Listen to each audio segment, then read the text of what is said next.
Jamie, we were talking about the fact that you have lent into technology over the last decade, billions of dollars invested across the business.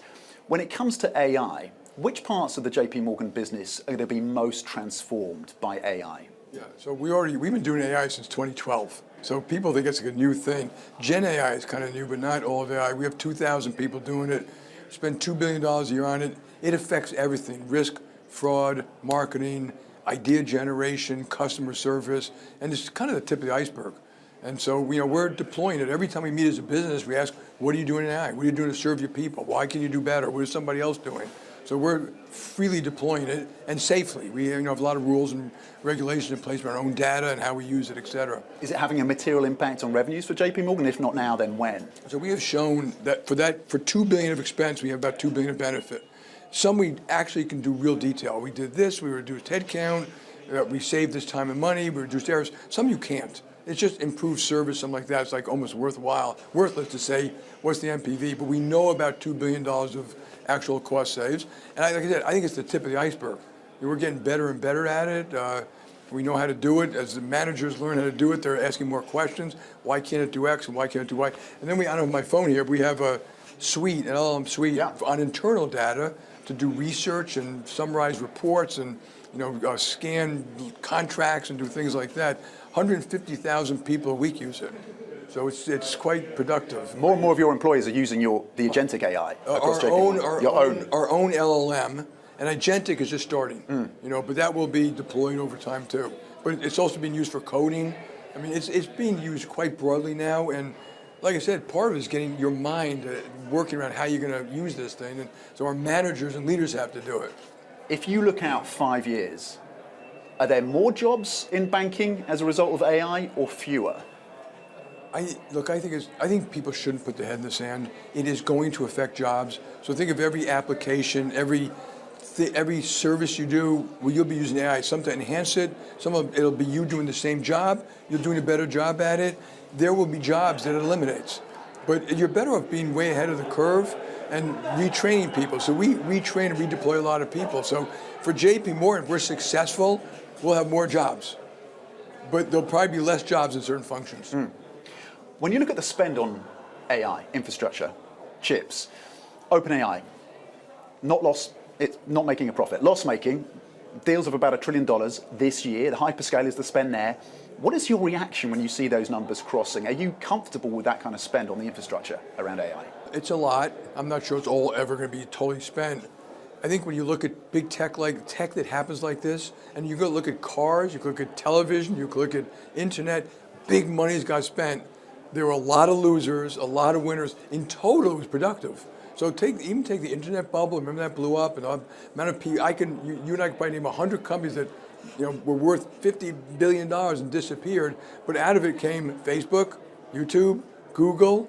So there will be real big companies, real big success. It will work in spite of the fact that not everyone who invests in it is going to have a great investment return. And of course, those investments are part of what has powered this bull market in stocks. And on Sunday, it'll be 3 years of that bull market. Where do you think we are in that bull market? Is there any complacency there? Is it underpinned by rational factors? Is there more momentum? Yeah, look, we're in a bull market. It's been clear. Asset prices are high, credit spreads are low, consumer's still okay, the consumer has jobs. Remember, jobs are what usually starts to force people to cut back and change things, and consumers spend less and companies cut back. So far, so good. There are a lot of issues out there that the economy's got to deal with, from all the geopolitical stuff. Maybe they'll sort out well. What's going to happen to inflation? I'm a little more nervous about inflation not coming down like people expect. That might be a surprise. On the other hand, there's a lot of spending. There's a lot of government spending, which is inflationary too, by the way. And so, I don't know. I hope for the best, plan for the worst. And you're not worried about a recession in 2026 for the US? You made that clear. I think it could happen in 2026. I'm not worried about it as a different statement. We'll deal with it. We'll serve our clients. We'll navigate through it. A lot of us have been through them before. You don't wish it because certain people get hurt, but it could happen in 2026. We're still, of course, in the US government shutdown. But I do think there are positives, like deregulation is a real positive, which also helps animal spirits as a positive. And in the one big beautiful bill, there's also more stimulus that has positives for the economy, but maybe negatives for inflation. So how it all sorts out, we'll see. markets are looking through the US government shutdown. Is there a period of time, if this shutdown continues, where markets start to wake up and become concerned? I don't think so. Look, I don't like shutdowns. I think it's just a bad idea, and I don't care what the Democrats, Republicans say. It's a bad idea. It's not a way to run a railroad. I don't think it's critical. We've had, I forgot the number, 4 or 5 or 6. One of them went for 35 days. I'm not sure anyone really affected the economy and the market in a real way. You mentioned inflation. You said you're a little bit more concerned about inflation than maybe some others. Markets pricing in about 100 basis points of cuts between now and this time next year from the Fed. Does that therefore seem reasonable to you, or markets are over their skis in pricing? I think markets have to make a forecast. I want to point out that forecasts have almost always been wrong, and the Fed's been wrong too. So it isn't like their forecast is going to be accurate. If inflation goes up, starts ticking up for whatever reason, and it might, it's going to be hard to do 100 points. They might do some, and then they have the battle, the give and take of if unemployment starts going up, well, obviously they're going to do some. So we'll see. You've long talked about geopolitics as being a risk factor. We're seeing gold at $4,000. We're seeing Bitcoin at record highs. The dollar, though, year to date, down about 8% on the Bloomberg Dollar Index. Are you seeing structural shifts out of the US dollar, and is that a sustained theme? A little bit, but again, I wouldn't have heartburn over it. The dollar did well for a long time. If you own U.S. stocks, so foreigners own something like $35 trillion of U.S. stocks and bonds, and because the stock market's gone up, your allocation to the U.S. has gone up. I think it's perfectly reasonable for investment committees in Europe and around the world to cut back a little bit of their equity ownership. We've also seen people changing their hedge ratios and stuff like that, so it may just be a rational adjustment to, I don't expect a stronger dollar, the tariffs has this effect, but it's still, if you look at America, still the greatest place in the world to invest long term. And deal making seems to be picking up. And of course, JPMorgan played a significant role in the takeover, the take private of EA, $20 billion in financing provided by JPMorgan. Is that a marker in the sand? Is that a one-off as a deal of that type, or is it a sign of more competition between, frankly, the banks and private credit? Well, look, we're agnostic about private credit, so there may be competition or not. We want our customers to do what's in their interest. We offer both, and we did that whole deal in 11 days, and we didn't do it that way to make a point to private credit. If they had said do it differently, we could have done it differently too. And so, but there's a lot of merger talk. There's a lot of firepower. There's a lot of tech. We had a bunch of IPOs in the U.S. I know there's only been a handful here. The tech world is still doing quite well. The 800 companies here.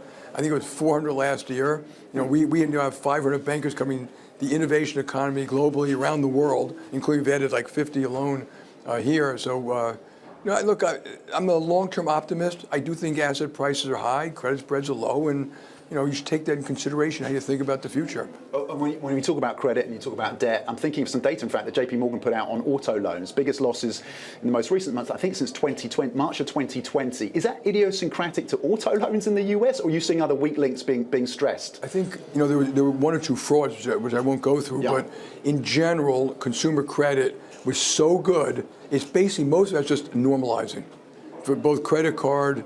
But subprime order is a little bit worse than normalizing. It doesn't look like it's getting worse from here, but it might. But a lot of that, if you look at the history of credit for consumers, it's employment. It's when employment or home prices go way down, which we don't maybe not expect, that drives credit. The administration is talking about possibly changing the requirement around quarterly earnings. Yeah.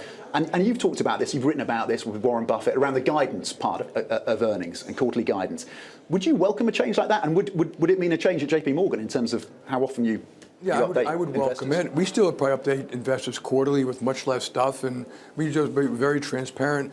I think the bigger problem wasn't just reporting quarterly, it was forecasting where CEOs get their back up against the wall, they have to meet these things, earnings, and they start doing dumb stuff to meet earnings, and that kind of public pressure. I think it's a smaller part of a much bigger problem. We've gone from 8,000 public companies in 1996 to like 4,000 today. And that, I'm not sure that's good. We drive companies out of it. We have cookie cutter governance. Some activists are good, but they're activists. There's litigation, there's cookie cutter compensation, there's very expensive listing, there's disclosure rules, which you've heard about them here.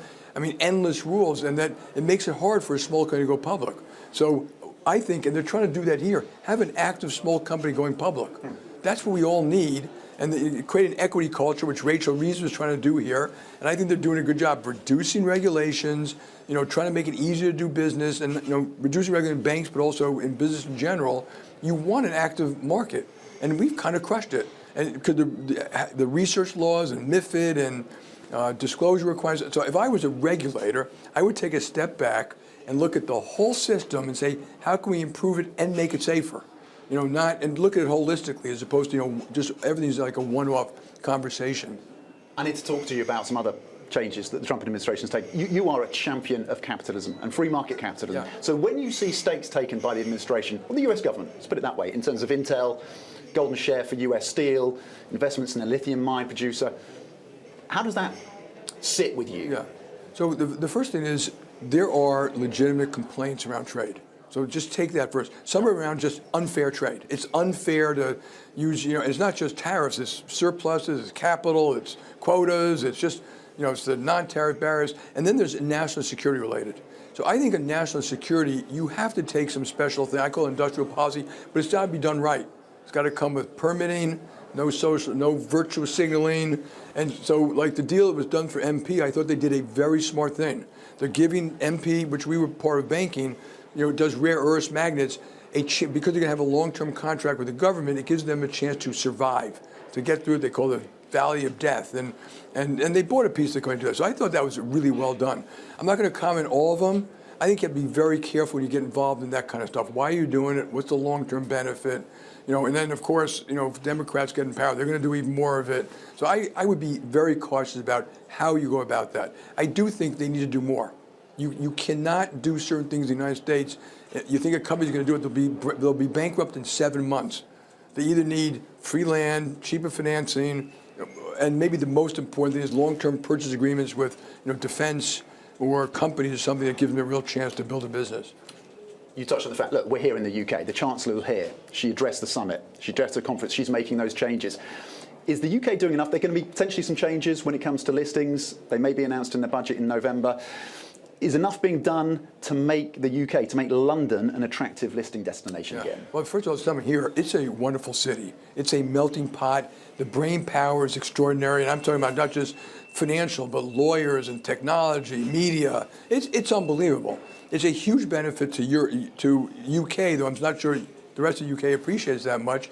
And they're saying the right things. They're deregulating. It's not just banks, but business in general, reducing red tape. I call it blue tape now. They're reducing red tape, blue tape. They're trying to consolidate the pension and savings schemes, which I think is very smart. Have a little more of an equity risk culture. Not to lose money, but to take a little more risk. And maybe some of these tech companies here. Yeah, I applaud everything they're doing. I know the public here doesn't applaud as much as I do, but they have to keep going. H-1B visas in the US, talking about attracting talent. $100,000, is that a barrier to the US tech sector? Are you concerned about that? No, I'm not. Again, I get heartburn over it. It's 600,000 employees. That's it. We have 160 million people working. And I do think, these things happen. I didn't like it when I first started. I still don't particularly like it, but you know what? It was being abused. We did the analysis and the work. It was not supposed to be to bring cheaper workers here to make more money for your company. It was meant to bring very talented people in you don't necessarily have for your company. And we may have made some mistakes, but let's just fix the system. I was with the president once, and he said more merit-based, more merit-based. In fact, I heard him say we should stamp a green card in every person in this country who went to university or advanced degrees and have them stay here and build their career here. That would be my belief.